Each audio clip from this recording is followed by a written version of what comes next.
l'instar du monde entier, la Côte d'Ivoire célèbre la journée internationale de la destruction des armes légères et de petit calibre. La prolifération et la circulation illicite de ces armes alimentent les conflits. Le gouvernement ivoirien, sous l'impulsion du président de la République Alassane Ouattara, est engagé dans la lutte contre ce fléau en accord avec ses partenaires régionaux et internationaux. À la faveur de cette célébration, Vagondo Diomandé, le ministre de l'Intérieur et de la Sécurité, rappelle les acquis de cette lutte. Walter Amadou Ouattara.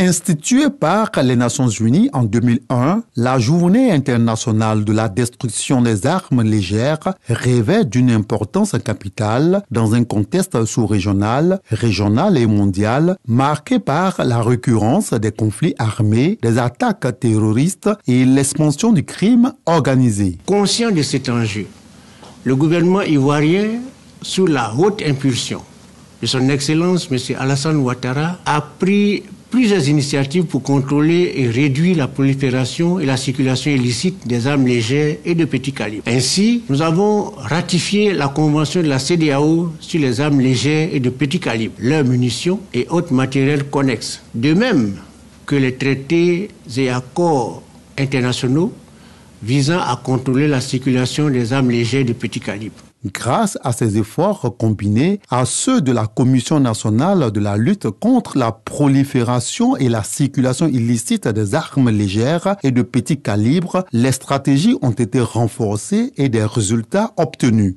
27 208 armes ont été détruites, dont 1506 en 2023. 6 336 restes d'explosifs de guerre ont également été détruits. 491 armes de tout type collectées auprès des communautés, des greffes, des tribunaux et des stocks obsolètes de nos forces de défense et de sécurité seront détruites dans les jours à venir par la Commission nationale de lutte contre la prolifération et la circulation illicite des armes légères et de petit calibre. Au-delà de la commémoration de la journée du 9 juillet, le gouvernement est ainsi déterminé à mettre tout en œuvre pour contrôler et réduire la prolifération des armes légères et de petit calibre. La contribution de tous est vivement souhaitée.